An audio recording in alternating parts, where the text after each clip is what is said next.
अस्सलामु अलैकुम students, I am Raman Khan. Welcome to royal science academy. Dear students, आज हम 9th क्लास फिजिक्स का पहला chapter physical quantities and measurement discuss करेंगे। स्टूडेंट्स, इस चैप्टर में हम डिस्कस करेंगे फिजिकल क्वांटिटीज, उसको किस तरह से मेजर करते हैं और कौन से इंस्ट्रूमेंट से मेजर करते हैं, इस बारे में हम बात करेंगे। स्टूडेंट्स, सबसे पहले हम फिजिकल क्वांटिटीज डिस्कस करेंगे। डियर स्टूडेंट्स, फिजिकल क्वांटिटीज के दो कंडीशंस होते हैं। सब पहला कंडीशन है कि हर वो चीज़ जिसको हम मेजर कर सकते हैं, मतलब जिसकी हम नाप तोल कर सकते हैं। और सेकंड कंडीशन है कि जिसको हम नंबर्स और यूनिट में जाहिर कर सकते हैं। फॉर एग्जांपल, मैं कुछ क्वांटिटीज देता हूँ।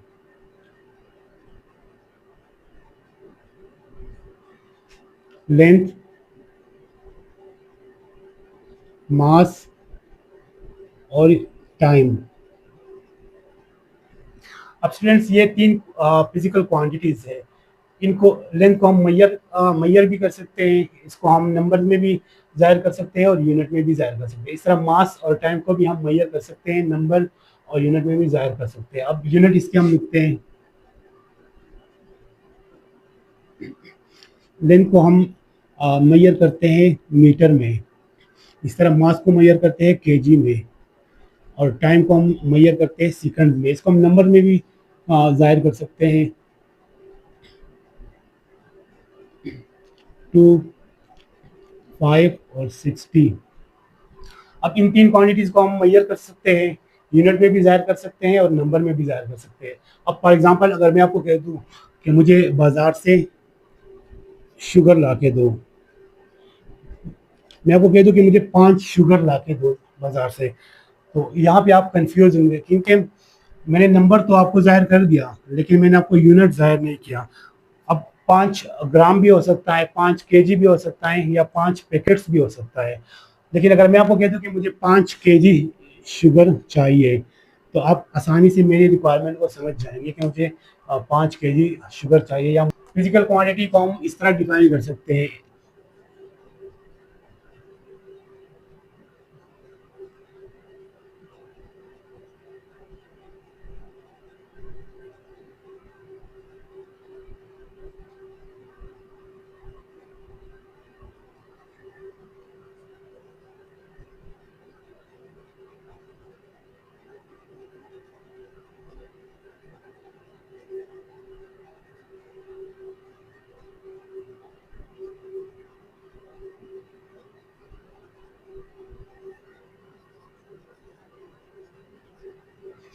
Anything that can be measured and expressed in the term of a number and a unit।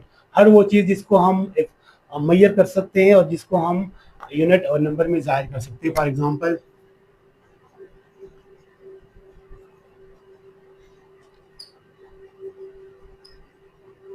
Length is equal to 2 metre. अब लेंथ एक फिजिकल क्वांटिटी है, और 2 मीटर, 2 यहाँ पे नंबर जाहिर करता है और मीटर यूनिट जाहिर करता है। इस तरह temperature,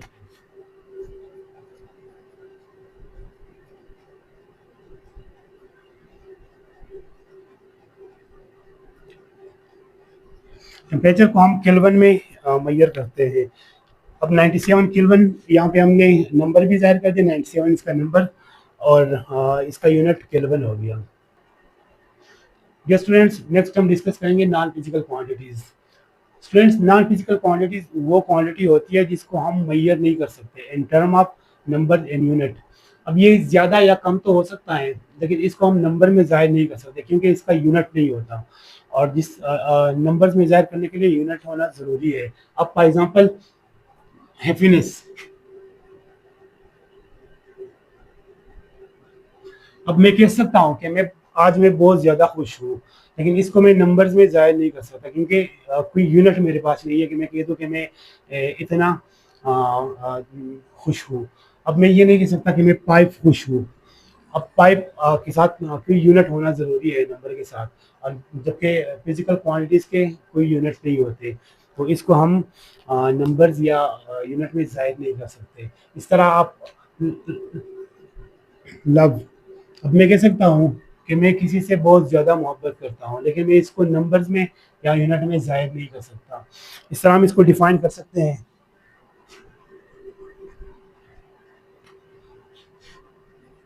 a quantity which cannot be measured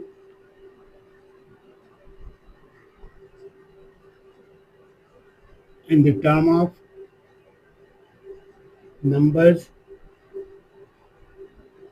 and unit in a unit. इसको हम मैयर नहीं कर सकते in the term of numbers and unit. जिस तरह जितने भी इमोशंस होते हैं उसको हम फिजिकल क्वांटिटीज काउंट करते हैं। For example happiness, love, friendship, इस तरह सैडनेस, जितने भी इमोशंस है वो फिजिकल क्वांटिटीज में काउंट होते हैं। यस स्टूडेंट्स, नेक्स्ट हम डिस्कस करेंगे फंडामेंटल या बेस क्वांटिटीज। फंडामेंटल या बेस क्वांटिटीज वो क्वांटिटीज होती है जो किसी दूसरे फिजिकल क्वांटिटीज के ऊपर डिपेंड नहीं करती, मतलब जो किसी दूसरे फिजिकल क्वांटिटीज के रिलेशन से वजूद में नहीं आती। जिस तरह के डिराइव्ड क्वांटिटीज होती है। अब डिराइव्ड क्वांटिटीज वो क्वांटिटीज होती है जो दूसरे फिजिकल क्वांटिटीज के मैथमेटिकल रिलेशन से वजूद में आती है। या तो किसी दूसरे फिजिकल क्वांटिटीज़ के मल्टीप्लिकेशन से वजूद में आती है या किसी दूसरे फिजिकल क्वांटिटीज़ के डिवीजन से वजूद में आती है। लेकिन फंडामेंटल बेसिक क्वांटिटीज़ जो होती है वो इंडिपेंडेंट होती है, वो किसी दूसरे फिजिकल क्वांटिटीज़ के रिलेशन से नहीं बनती। इसको हम डिफाइन कर सकते हैं।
Fundamental quantities is the physical quantities that cannot be defined in the term of other physical quantities। वो quantities जो किसी दूसरे physical quantities के रिलेशन से वजूद में नहीं आती, उसको हम फंडामेंटल या बेस क्वांटिटीज कहते हैं। अब 7 फंडामेंटल क्वांटिटीज हैं।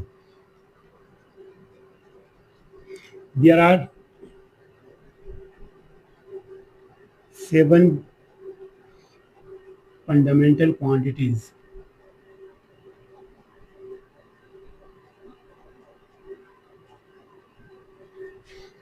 Number first, length. Number second, mass. Number third, time. Number fourth, temperature. Number 5, electric current.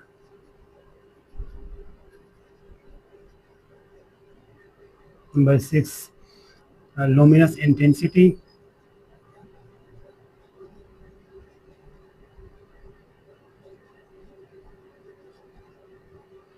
Number 7, amount of substance।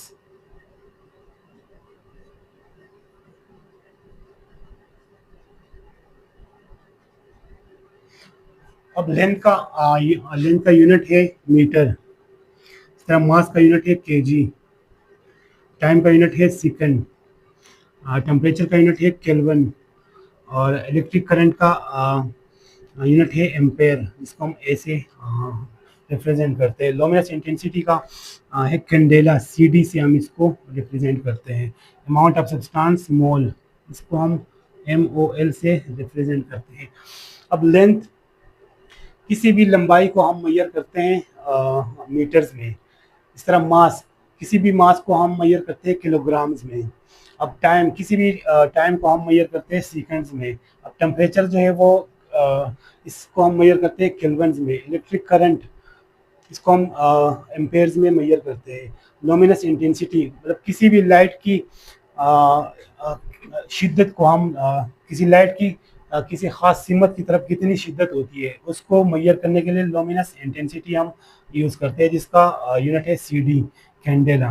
Amount of substance, किसी बॉडी में कितने पार्टिकल्स होते हैं उसको फाइंड करने के लिए, उसको मेजर करने के लिए हम यूज़ करते हैं अमाउंट ऑफ सब्सटेंस, जिसका यूनिट है मोल। ये था फंडामेंटल और बेस क्वांटिटीज। इसके बाद नेक्स्ट हम डिस्कस करेंगे derived quantities. Yes students, next हम डिस्कस करेंगे डिराइव्ड क्वांटिटीज। डिराइव्ड क्वांटिटीज वो क्वांटिटीज होती है जो किसी दूसरे फंडामेंटल क्वांटिटीज के मैथमेटिकल रिलेशन से वजूद में आती है। मतलब कोई दो फंडामेंटल क्वांटिटीज आपस आपस में मल्टीप्लाई होते हैं या आपस में डिवाइड होते हैं, तो उससे वजूद में आती है, उसको हम डिराइव्ड क्वांटिटीज कहते हैं। इसको हम डिफाइन कर सकते हैं।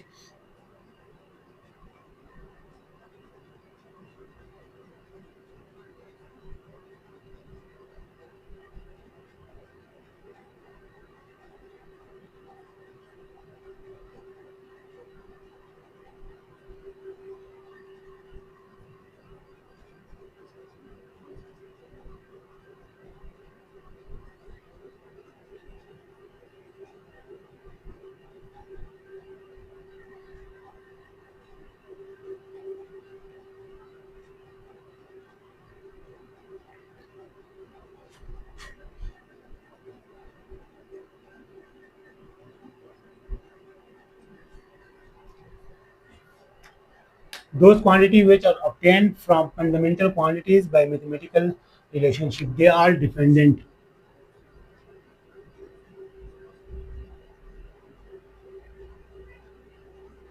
ये डिपेंडेंट होती है दूसरे फंडामेंटल क्वांटिटीज के ऊपर। For example speed. अब स्पीड एक डिराइव्ड क्वांटिटी है जो कि दो फिजिकल क्वांटिटीज के डिवीजन से वजूद में आती है। Distance divide by time, metre पर सेकंड। इस तरह फोर्स, जो कि दो फिजिकल क्वांटिटीज के मल्टीप्लिकेशन से वजूद में आती है। मास मल्टीप्लाई बाय एक्सीलरेशन,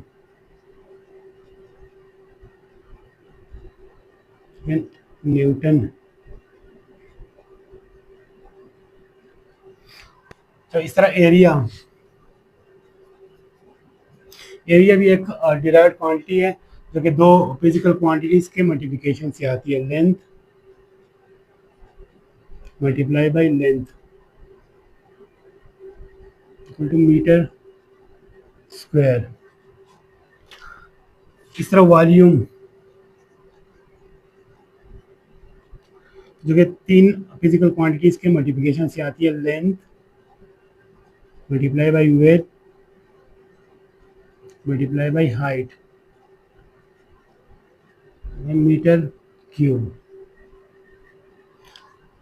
ये कुछ डिराइव्ड क्वांटिटीज है जो कि डिफरेंट फिजिकल क्वांटिटीज के मैथमेटिकल रिलेशन से वजूद में आती है। तो ये था डिराइव्ड क्वांटिटीज। नेक्स्ट हम डिस्कस करेंगे measurement of physical quantity. Dear students, next topic है measurement of physical quantity. Measurement of physical quantity means comparing it with a standard unit. किसी भी फिजिकल क्वांटिटी को मेजर करने के लिए उसको हम एक स्टैंडर्ड यूनिट के साथ कंपेयर करते हैं। For example length of table, table की हमने लेंथ फाइंड करनी है, तो तीन स्टेप्स में हम फाइंड करेंगे। सबसे पहले हम एक स्टैंडर्ड यूनिट चूज करेंगे, उसके बाद उसको हम कंपेयर करेंगे उस यूनिट के साथ, और नंबर आखिर में हम काउंट करेंगे कि कितने टाइम वो स्टैंडर्ड यूनिट उस क्वांटिटी में फिट आ रहा है। तो लेट्स सपोज ये हमारे पास एक टेबल की लेंथ है, इसको हमने फाइंड करना है। तो सबसे पहले हमने एक स्टैंडर्ड यूनिट चूज करना है। अब लेंथ को हमने मीटर से मेजर करना होता है। तो लेट्स सपोज ये मार्कर एक मीटर रॉड है। सेकंड स्टेप होता है कि इसको हमने इसके साथ कंपेयर करना होता है।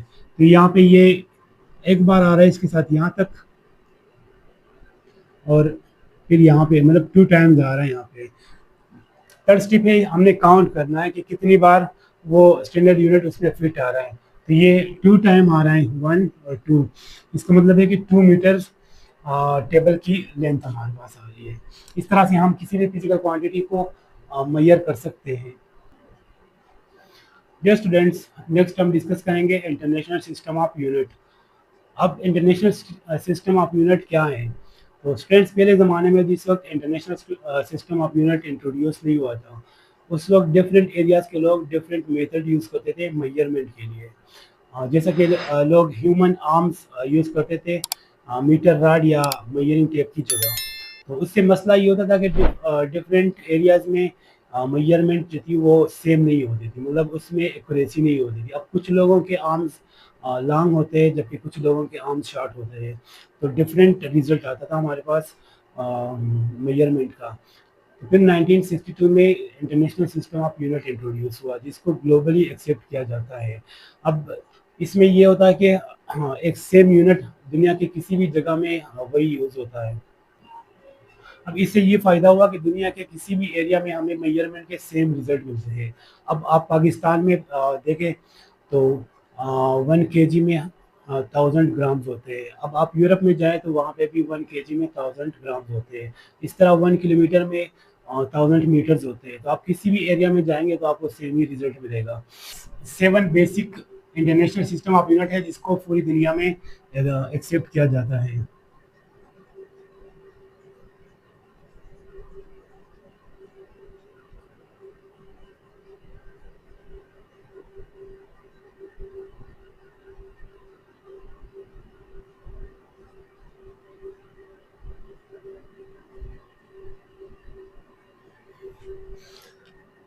नंबर 1 है लेंथ,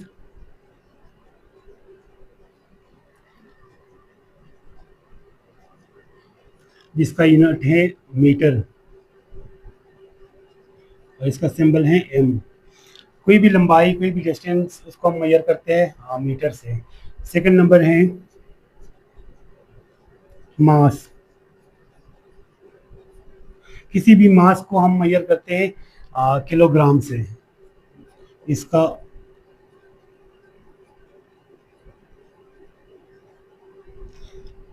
इसका यूनिट है किलोग्राम, जो कि सिंबल है इसका केजी। इस तरह नंबर 3 है टाइम, जिसका यूनिट है सेकंड और इसका सिंबल है एस। नंबर 4 है टेम्परेचर।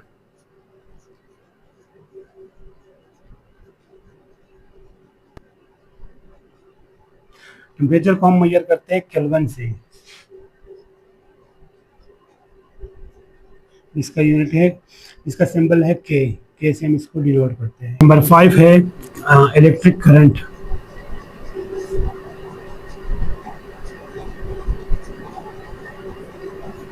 इसका यूनिट है एम्पेयर और सिंबल है ए। सर नंबर 6 है लुमिनस इंटेंसिटी।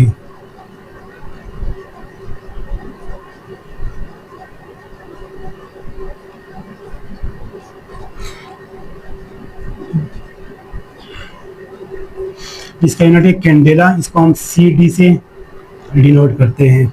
लुमिनस इंटेंसिटी से हम मेजर करते हैं कि किसी लाइट की किसी खास सिमत की तरफ शिद्दत कितनी है, तो उसको हम मेजर करते हैं लुमिनस इंटेंसिटी से। इसका नंबर 7 है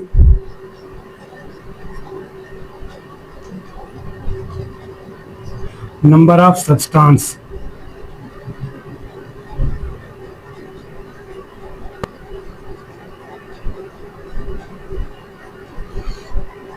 नंबर ऑफ सब्सटेंस से हम मेजर करते हैं कि किसी बॉडी के अंदर कितने पार्टिकल्स है। इसका यूनिट है मोल और सिंबल है इसका MOL। तो ये basic 7 international system of units है जिसको दुनिया के हर हिस्से में एक्सेप्ट किया जाता है और इसी को यूज करता है किसी भी फिजिकल क्वांटिटी के मेजरमेंट के लिए।